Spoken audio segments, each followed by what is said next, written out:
And thank you, Alan, for graciously organizing this event. Hi, everyone. I'm so grateful to be here with you today and participate in this exchange in the midst of COVID-19. I believe this is a critical point in history, and I hope you're all keeping your heart open, staying centered and nourished, and staying connected to yourself and loved ones and Mother Earth as we experience the interconnected nature of all life on this planet. During this global resetting, I think we have been noticing parts that have been broken in our systems and the power of crowds when there is consensus about a common cause and how quickly we can move as a species. The web of life is becoming uncovered as we are bearing witness to network effects as coronavirus spreads exponentially across the globe. And like this virus, modern technology has been developing at an exponential rate, and it's becoming increasingly critical whether or not we use this force for life and creation or a force for mass destruction. The choices we make right now as individuals will shape our trajectory of our future.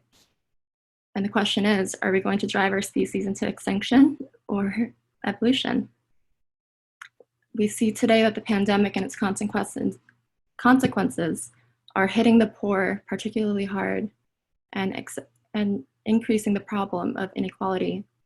And I think we urgently need to address the concept of security and what peace means to us. Recently, I read an article by Mikhail Gorbachev in Time magazine, and he stated that nuclear war cannot be won and must never be fought. While 85% of arsenals have been destroyed, the threat is still there. Over the next 10 years, governments are planning to invest in excess of $1 trillion into modernization, development, deployment, and the maintenance of nuclear weapons.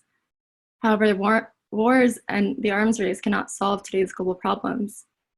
And in fact, war is a sign of defeat, a failure of politics.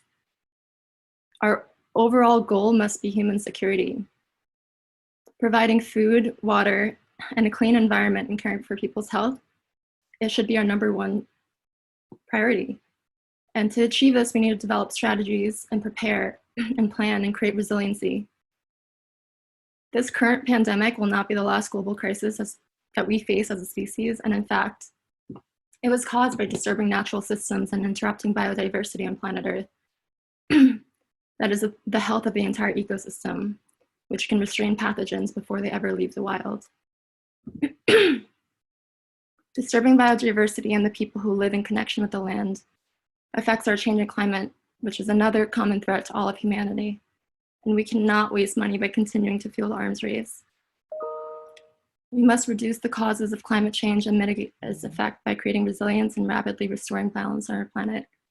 And it all starts deep within ourselves and deep within the earth, in the soil, which scientists say we only have 60 harvests left if we continue to degrade our soil at the rate that we are.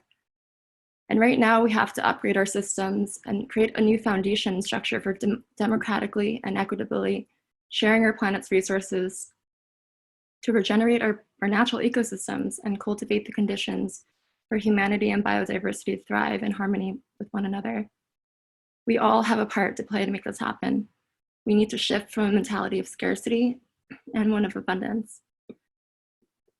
As we think about reviving and creating a new economy as we emerge from this cocoon state, we must find the middle way of reverence for the dignity and sanctity of life, making the welfare of the people and planet the starting point and final goal of every human endeavor. I don't think I mentioned my name. My name is Susanna Choe. I serve as the Executive Director of the Unification Fund and the Regeneration Fund at ICV,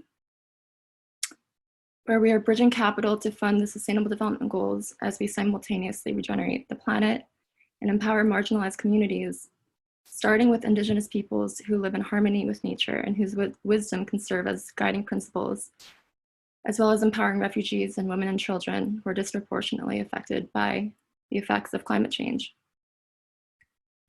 ICV is it's an engine for us to efficiently and effectively move capital to people in places that need it to regenerate the health of people on the planet.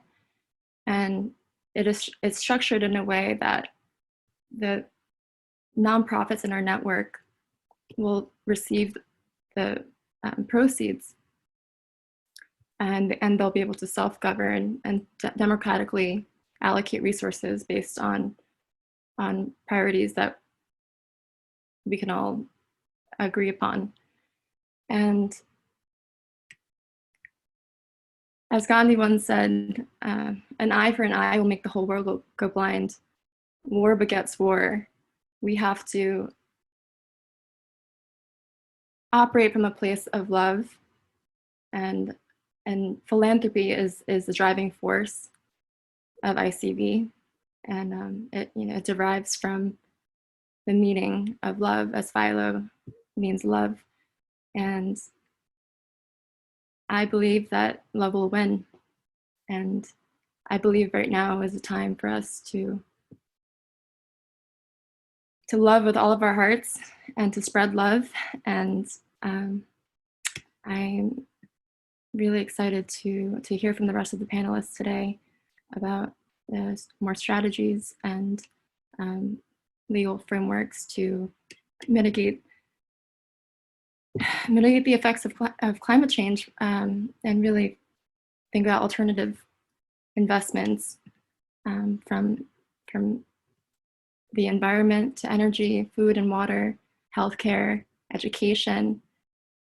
And we need to think about our planetary boundaries that we are exceeding with rate of development in the industrial age, and as we move into a time of evolution.